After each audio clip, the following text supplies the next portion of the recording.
Hello, my name is Cyclones Oz, and we are tracking the potential tropical cyclone that's expected to hit the Queensland coastline in this update. I'm going to be giving you the latest forecast information regarding this system as it makes its final approach to landfall on Queensland. We're only expecting a Category 1 or Category 2 strength landfall right now, so there is a lot of good news in this forecast, but still, it could be a dangerous system and deliver some relatively heavy rainfall around the Townsville area. So make sure you do watch this video to stay up to date and complete your final preparations today, because there is still a risk with this tropical cyclone, as there is with all tropical cyclones.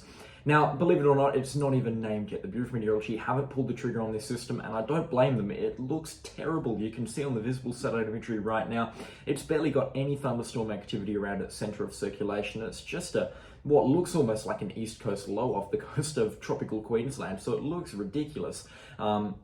For something that wants to be called a tropical cyclone, but you can already see there are some of the outer bands starting to come ashore on the Queensland coastline right now up towards Townsville and on Hamilton Island. This band of convection, or a big tall cloud over here, that's not actually thunderstorm cloud, thank goodness, because there would be some pretty intense thunderstorms. That's just very high level cloud, and I'll get to that later, so keep that in mind. We're talking about the storm right now, and the reason that it's not a classifiable tropical cyclone is because of its lack of thunderstorm activity. Generally in a tropical cyclone, you need a huge amount of thunderstorm convection is what we call it, but thunderstorm activity, and those are reds and blacks on this IR satellite imagery. They can tell you how intense the storms are around the center, and there's hardly any of that to speak of. There's a couple of small thunderstorms around the northwestern side of the cyclone, and then a couple of really weak showery thunderstorms across the western side of the system, but there's just no thunderstorms to speak of whatsoever. There are a couple firing now in the south, and in a couple of hours they'll either completely fall apart or they will actually cover the center of circulation, and this will become a tropical cyclone. But I mean, the future is so unpredictable with this storm. It's got some of the most favorable environments in terms of weather conditions for a tropical cyclone that the world has to offer. So the fact that it's not a tropical cyclone now completely baffles me, and it's baffling basically everyone in the weather world as well. So don't go out and slander the Bureau of Meteorology or any of these creators for missing the forecast so much on this tropical cyclone. It's been an absolute horror show to attempt to forecast what's going on here, and we've definitely struggled considering this storm has absolutely no reason to be this weak. But this is a forecast update, and there's no point on me waffling about how wrong I've been and how wrong everyone else has been. So we're going to take a look at the forecast wind speeds now. On the run up to landfall, this storm will strengthen. It will strengthen a little bit.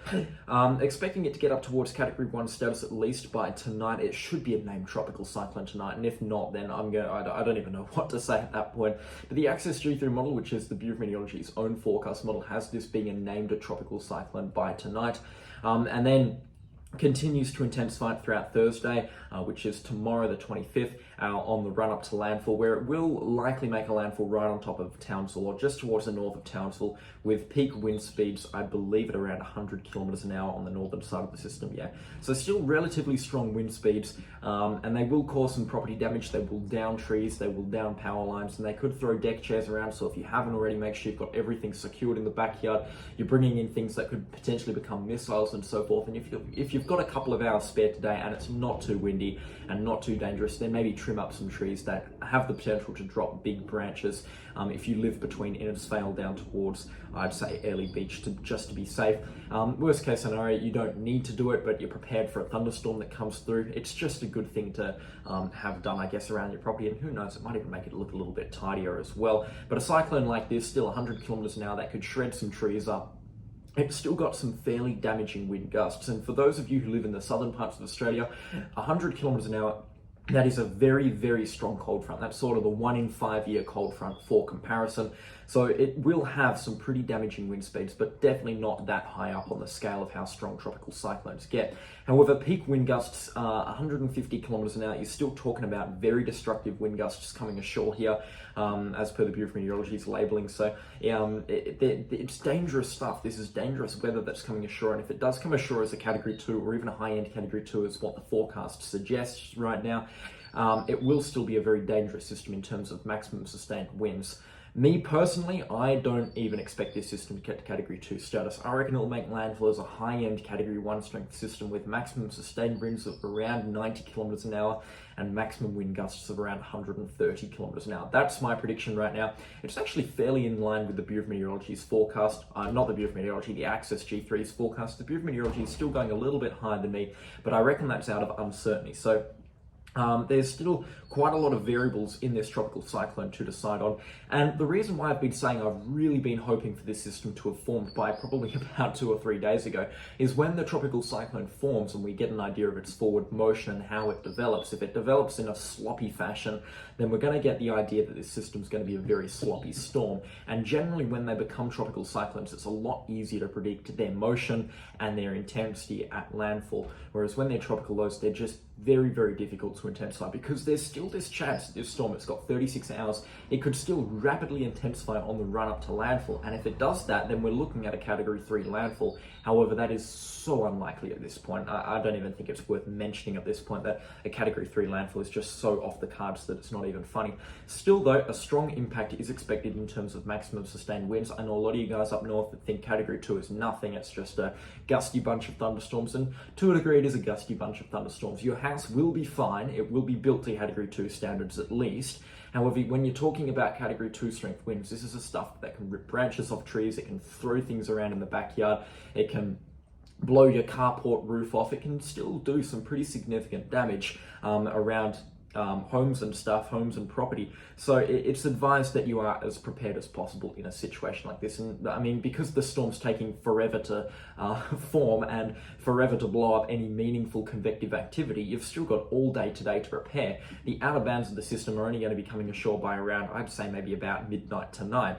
And speaking of the outer bands, you know how I was saying we're looking at maybe up to 1,000 millimeters around Mackay? Well, throw that in the trash. We're not expecting anywhere near that amount of rainfall anymore. I'd say 50 to 100 millimeters on the hills outside of Mackay. The forecast completely turned on its head last night, and I believe that's because the forecast models have figured out that this storm is just not going to blow up any meaningful convection before it gets to the coastline. And to a degree, that's true. I don't think that it's going to get any meaningful convection, especially on the southern side. So it's not going to blow up any inflow bands. And I guess to a degree, I should have seen this coming a couple of days ago because I was looking at the forecast models and thinking, that is a very circular system. Normally, these storms have massive banding features in the Australian region. Yasi did, Larry did, Marcia did, even to a degree, Debbie did. But this system on the forecast had no banding features to talk of. It had no thunderstorms rotating into it.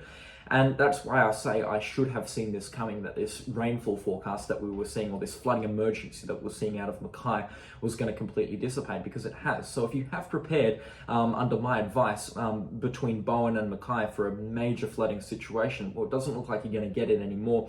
It's good that you were prepared, because there will still be torrential rainfall at times. You'll be looking at 100 millimeters in an hour for some locations at some point as the rain showers from this storm move ashore Thursday morning.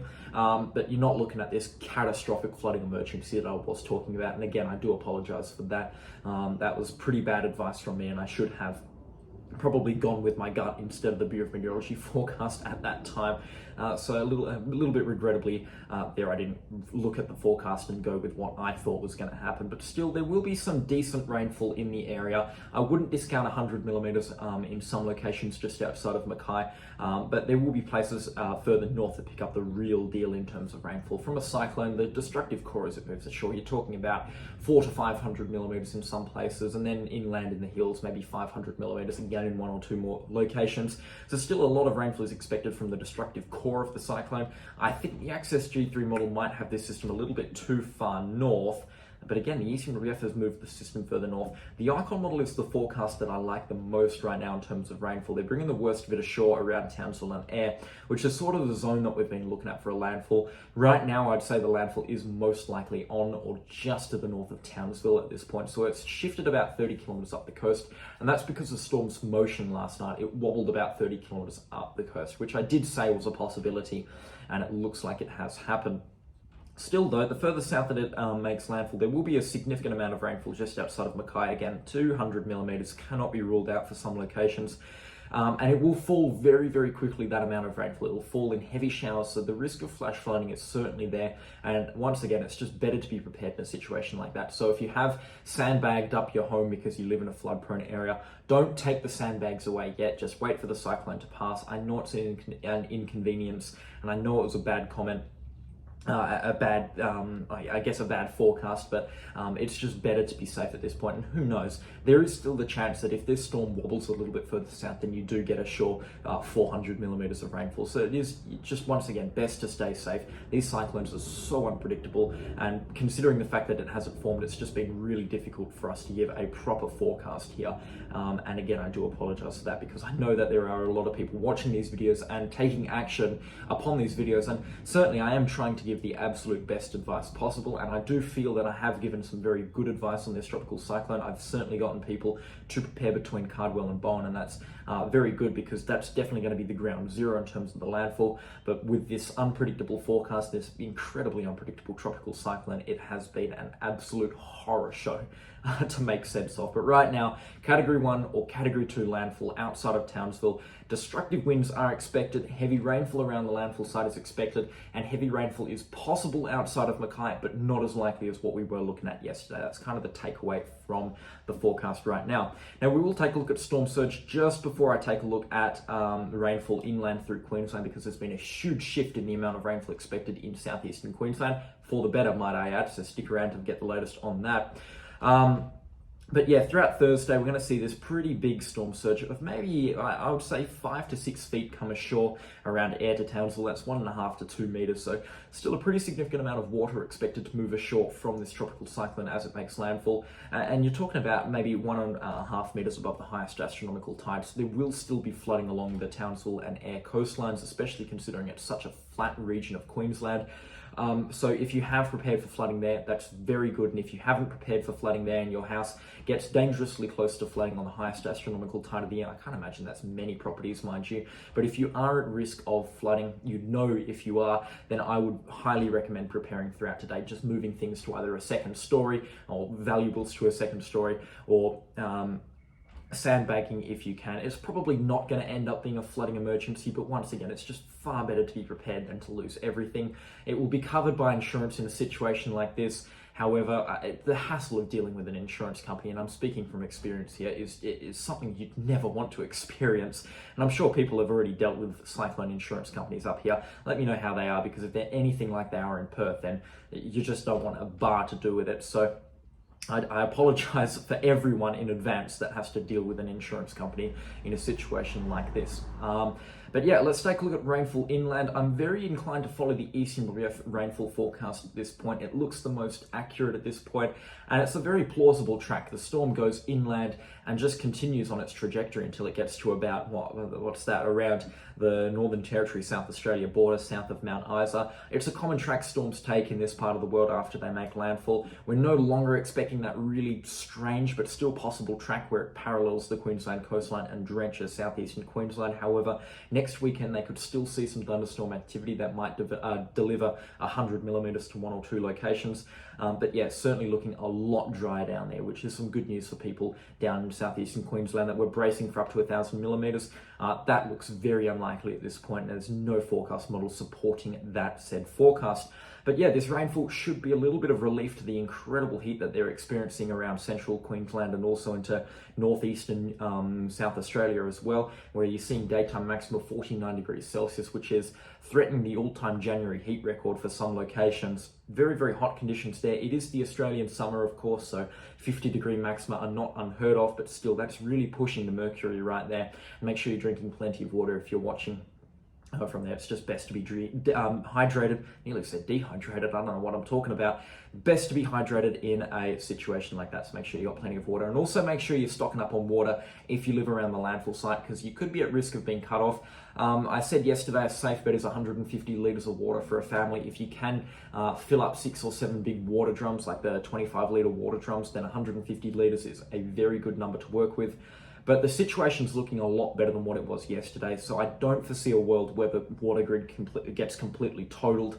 So you might not need as much water, but again, probably just best to have, because it's better to be pouring 100 litres of water down the drain a couple of days after the cyclone than to be dying of thirst for 3 days because you didn't prepare enough water. So once again, just be over-prepared in a situation like this, but I'm really waffling at this point.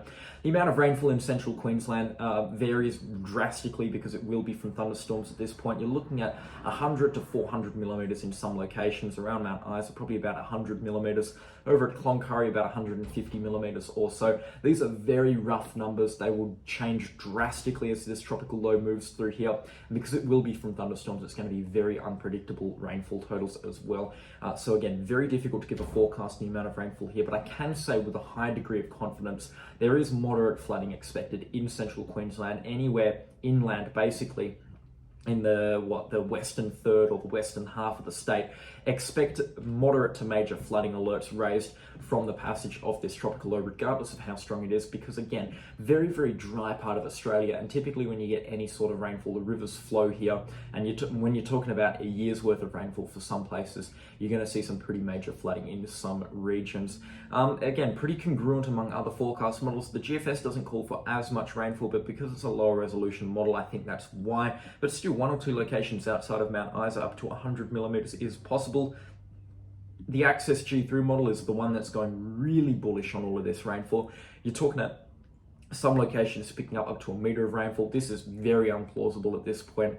It's a pretty similar forecast to what was expected in southeastern Queensland initially. A ridiculous amount of rainfall, and that's just because the Access is notoriously unreliable in terms of rainfall about 10 days out. And I've learnt that over the past 40 days of tracking the tropics for the Australian basin. None of the Access G3's model, none of the Access's models' predictions have ever come true about 10 days out. The rainfall forecast is always completely whacked, so we'll be completely discounting this, but short-term wise, the Access is generally a little bit more accurate. And once again, they're expecting a little bit of rainfall on those foothills outside of Mackay, but nowhere near the threshold that we're looking at a couple of days ago, which is good news there. And the Icon model is only a 5-day model, but you can still see as it moves into central Queensland around Winton and Longreach, that's when the rainfall starts there around 5 days away from now. And if I was to extrapolate this, you're probably looking at a pretty significant amount of rainfall by next Saturday and Sunday as this system moves towards, I guess, Longreach, Matabara, that sort of area. But again, it sort of just hovers around the coastline. So the really erratic tracks that the models have been spitting out post the landfall from this cyclone, I don't think it's because they're going to happen or their models are expecting it to happen. I think it's because they've just got no idea on what's going on. I don't even think artificial intelligence can solve what's going on with this tropical cyclone. It's been so unpredictable. As with a lot of Australian region tropical cyclones, we've seen it before in the Coral Sea. They just bounce around, they jump around, they do really weird and erratic things. And this storm is no different. If it will get named Kirrily, I'll actually be stunned at this point. A very weird system indeed.